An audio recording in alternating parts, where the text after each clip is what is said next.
Test. It's Test match history. Oh, beautiful stroke, beautiful stroke. And he's done it. Welcome to the highlights of the first day of this fourth Cornhill Test match at Edgbaston. The next game these two teams have played after all that tremendous excitement at Headingley. And anyone who thought that that might be the end of things for this series was in for a rude shock. Some changes from the two sides who took part in that fantastic game at Headingley. England have left out Dilly because he wasn't fit. Australia, they've left out Trevor Chappell. Martin Kent comes in at number 6. Alan Border goes up the list, and they've gone in with just 3 pace bowlers and the 1 spinner, Raymond Bright. We pick up play now in the first over. It's the 5th ball. Dennis Lilly, that great Australian fast bowler, is bowling to Boycott. And in the commentary box, Tom Graveney, and it's a big welcome back to Jim Laker. It's comfortably away. Nicely pushed off his legs by Boycott. No problem, they'll just amble the 2 runs into get England's scoreboard on the move.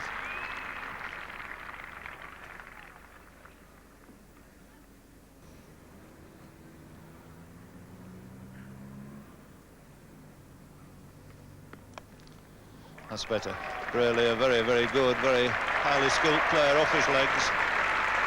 And Australia should know now that that's not the place to bowl to.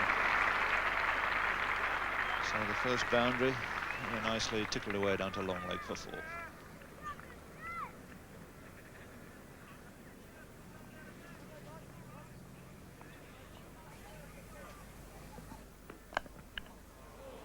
Well, he steered that away off a 3/4 edge. Down the 3rd man, nobody in that area, so Mike Brearley collects his 2nd boundary of the morning. Fed it down pretty well, no great bounce, just angled it away off a 3/4 edge.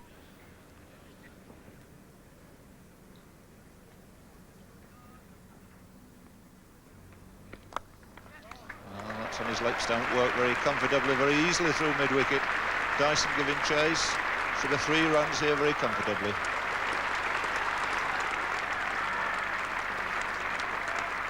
So this is going to do Mike Brearley a power of good. After that one terrible shot in the first over, he's recovered his cool, his calm, and is moved on now to 12. Cool, his calm, and is moved on now to 12.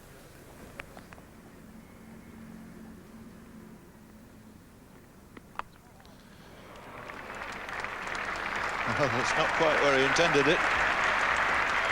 We're going to hit that square on the leg side, but it fairly raced away down to that press box at the far end. So brings Jeff Boycott his first boundary of the morning. I think Jeff was perhaps a little slow on that, and he was playing it square.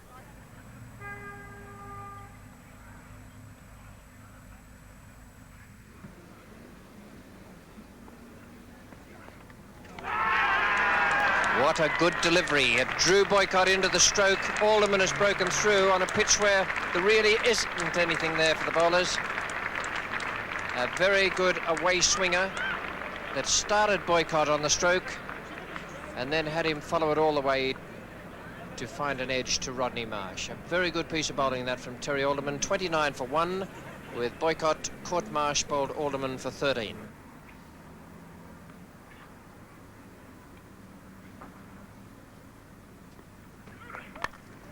In the air, Hogg has caught him, Gower's gone, and that's a great break again for Alderman.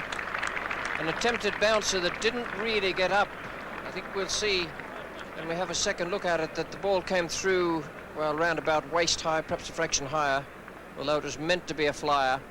And Rodney Hogg, the simplest of chances there. Gower caught Hogg, bowled Alderman, no score, 29 for 2.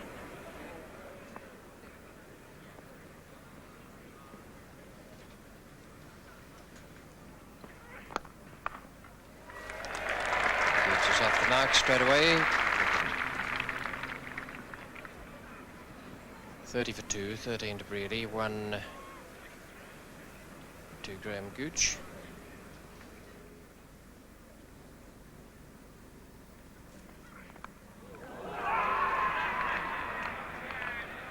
I'm not getting excited about it.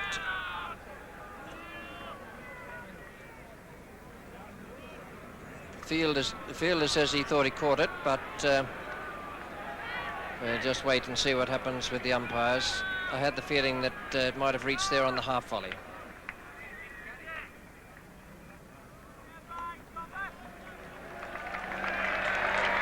Dickie Bird wasn't sure. We can have a look at it again. Outside edge, no doubt about that. We'd like to make a decision from here.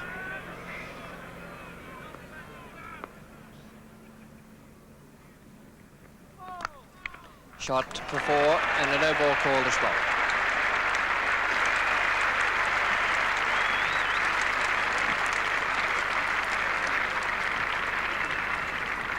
Now moving Terry Alderman from the far end, the city end, 49 for 2, with Brearley on 14 to face.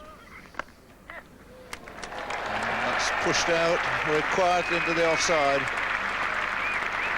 Good run in between these two, making 3 out of it, because it was little more than a defensive push, but it's sufficient to bring up the 50 for England. And Brearley going on to 17, 52 for 2, coming up in the 22nd over.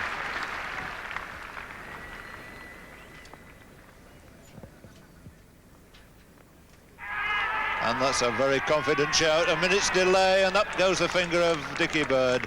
And a very disconsolate Graham Gooch there makes his way back. So the third England wicket going down with a score on 60, and it's Gooch's turn to go this time, out for 21. Caught by Marsh off the bowling of Ray Bright in his very first over.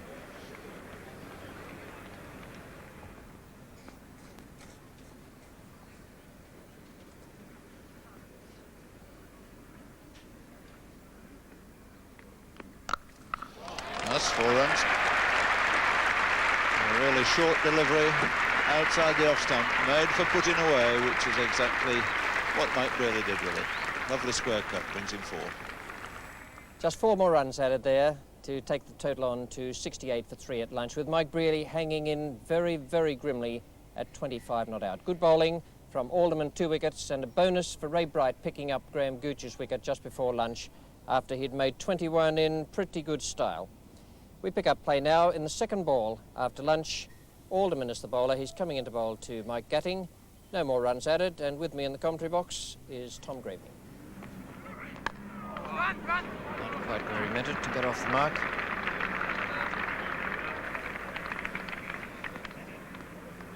It's there, it goes down in the scorebook.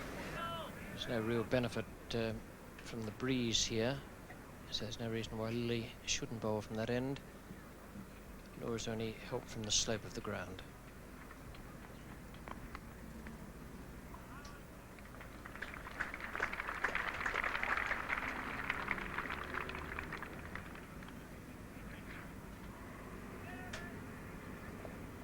And that's very well taken by Rodney Marsh. He moves very quickly down the leg side. That ball doesn't carry. He gets right behind it.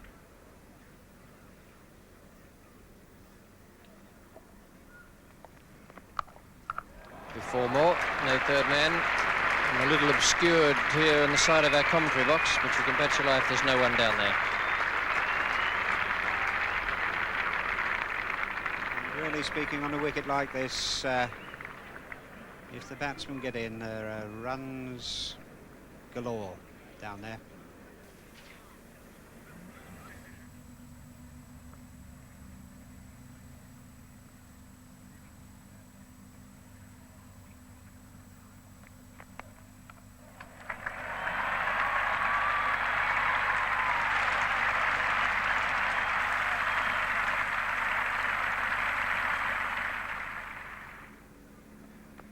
And that could be out. It is indeed a wide one, and Balder's the man that does the trick, with the aid, of course, of Dennis Lilly. A nod in response to the congratulations of the Australian fielders. Dennis Lilly strikes,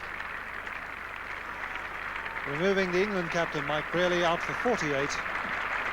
Been there since the start, and like Jeff Boycott, chasing a rather wide one.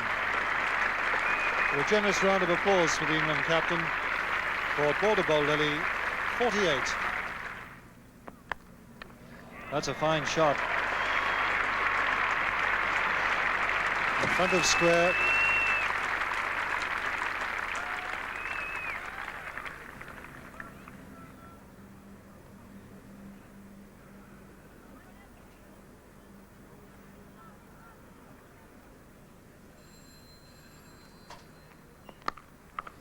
Oh, that's a beautiful stroke. No need to run.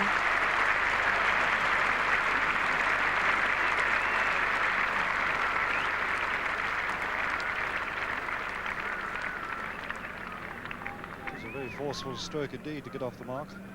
Lilly trying to tempt him as he did Brearley. See this wide open stance. He still gets through, hits that bat right through the line of the ball.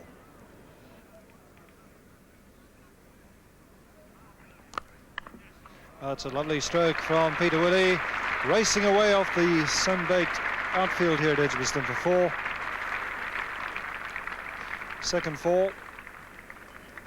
Mike Brearley survived throughout the pre-lunch session when the score was 68 for 3. He was on 25, getting on 0, and Brearley's the only man to fall so far. Oofs. Well, the bounce beat him there. You had that covered, did Yallop, but the speed of the ball, pitching in some old footmarks, beat Yallop, and away it went for 4.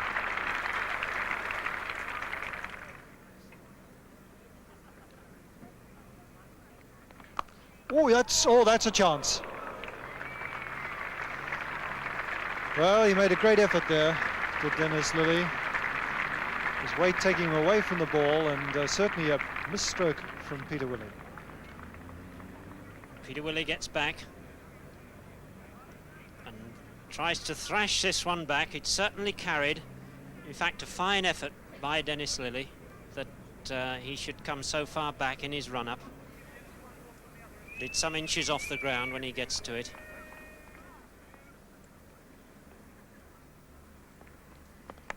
And that's out.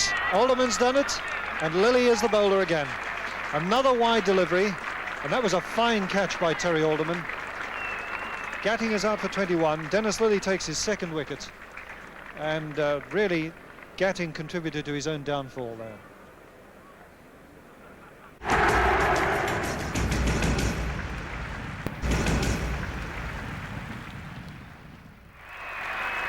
And the roar of applause greeting the Headingley hero, Ian Botham.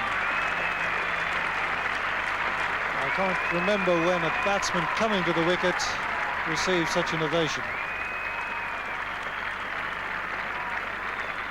And in its own way, an innings, if not of the same tempo, certainly with the same kind of responsibilities required from the former England captain here today, with England on 126 for 5 on a beautiful batting wicket.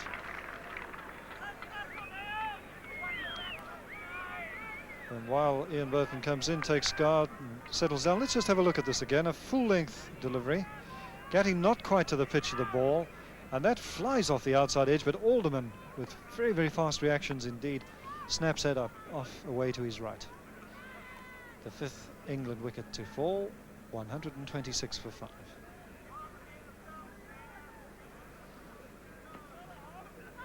What a confrontation. Lilly with his tail up against Botham.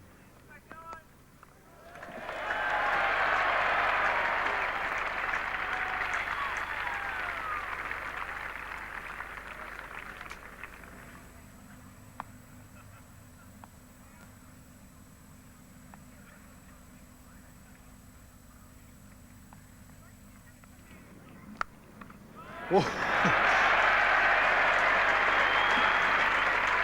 that was a blow of massive authority and no little strength.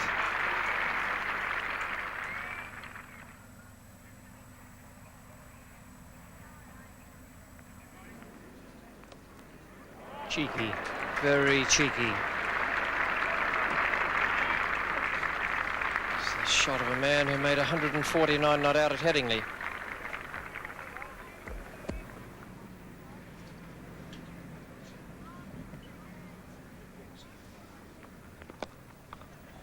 It's a well-timed stroke from a loosener from Hogg. And way down at deep fine leg, John Bust. 3 runs. Pretty Willie.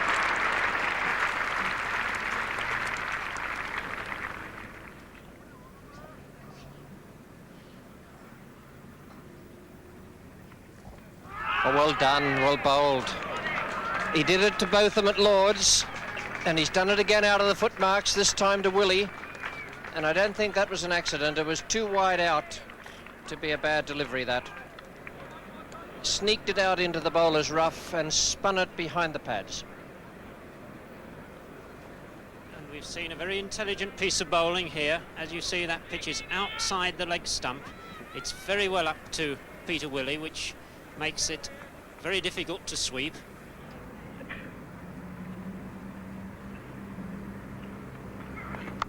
Oh, that's uppish but safe. And it's 4.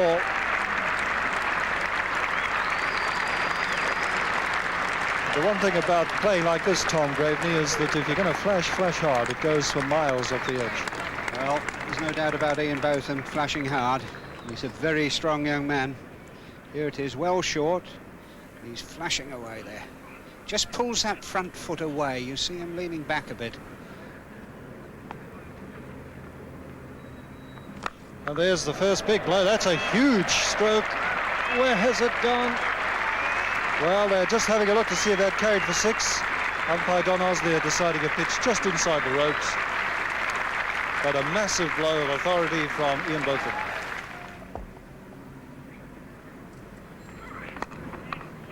It'll be a couple.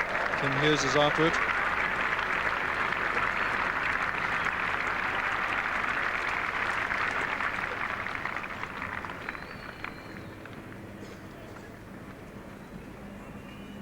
John Embry off the mark. Came in just before tea. Just blocked out an over from Ray Bright. And there's no doubt that the longer that John Embry can stay there and play with the kind of authority that he's showing at the moment, the greater will Ian Botham's confidence grow.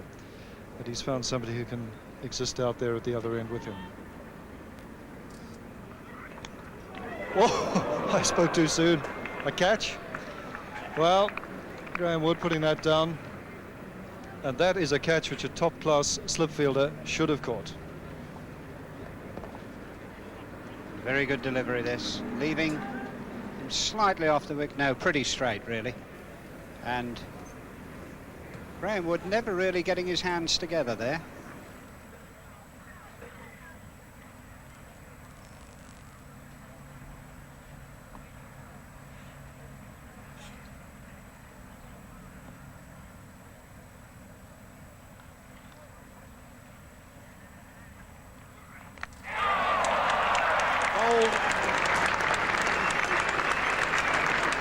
And what a wicket that is for Terry Alderman.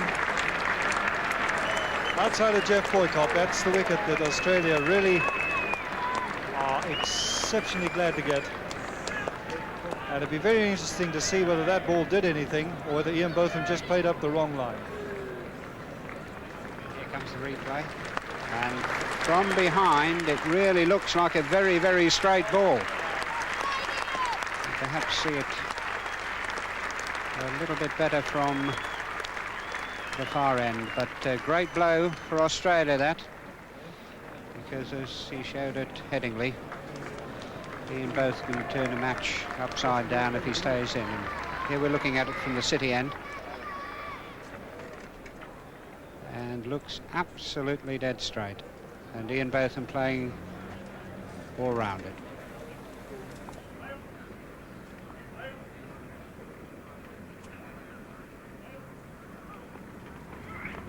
And that's it, beat him for pace. Second wicket in the over for Terry Alderman. Bob Taylor is out for naught. And England are 161 for 8.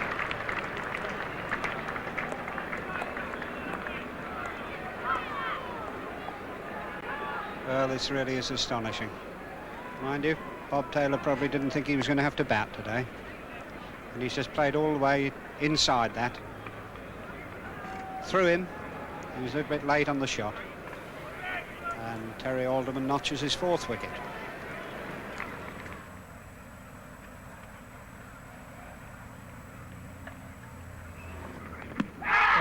Huge shot for LBW. Everybody, including Gully, went up for that, and umpire Dickie Bird absolutely unmoved.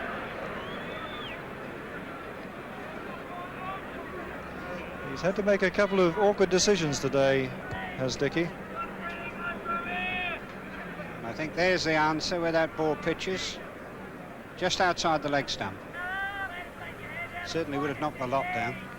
And although Chris Old is a bit suspect against pace bowling, he has scored the second fastest 100 ever in first-class cricket. Playing a bit like that. Yes, they're going for 2.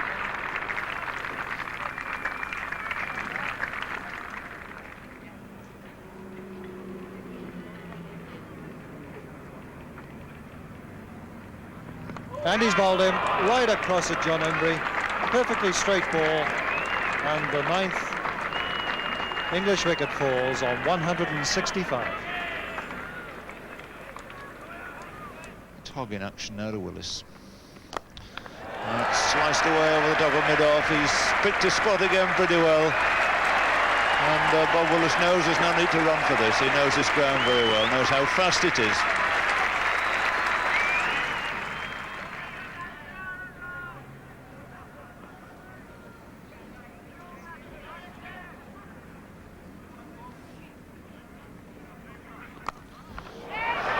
The old shot again, quite unique the way he can lift it over that area at cover point in the offside, bounces away for 4 runs. Nice comfortable run up there. And that's edge, and it's beautifully taken by Rod Marsh to end that last wicket stand. Bob Willis goes for 13. England all out for 189, and applause not only there for Rod Marsh but for bowler Terry Alderman. That means it's 5 wickets again in a test match for him, and his 25th wicket to date in this series. Indeed, it was a great display by Terry Alderman. 5 wickets in an innings again in a test match. He must reckon this is quite an easy game.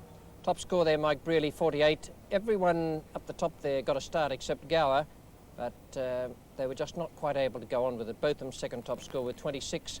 And those bowling figures, I suspect the Australians could hardly believe their good fortune when they walked off the field, needing only 190 to go ahead of England. Lilly, 2 for 61, Hogg, 1 for 49, Bright, 2 for 20, and Alderman, 23.1 overs, 8 maidens, 5 for 42, an absolutely tremendous performance. Well, here's the start of the Australian innings. It's the first over, no runs on the board, and it's the 4th ball. Willis is coming in to bowl to Graham Wood. He's around the wicket, and in the commentary box, Jim Laker, and Mike Smith is with me as well.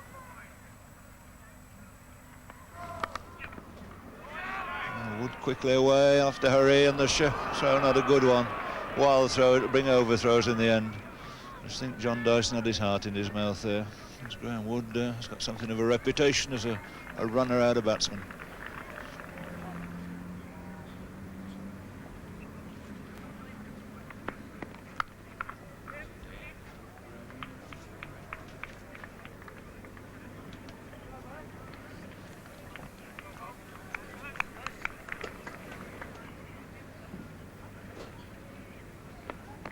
Oh, bowled him. And a good delivery, again beaten for pace, and I reckon when we see that the second time we'll find that Dyson was so much beaten for pace that he was in the end aiming away towards mid-wicket.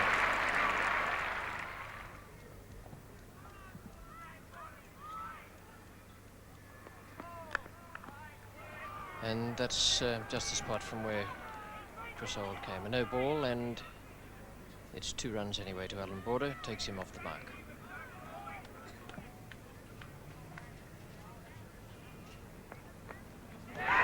And he's gone. Caught at the wicket by Bob Taylor, very low down. Chris Old has broken through again. What a good spell this is. In his 5th over, he now has 2 for 1. Well, what about that? 19 for 2. Australia, after England had been dismissed for 189. Wood hanging in there, not out 6 at the end, and Bright the night watchman wasting time and being spoken to by the umpires for doing so. 208 runs in the day, and 12 wickets fell.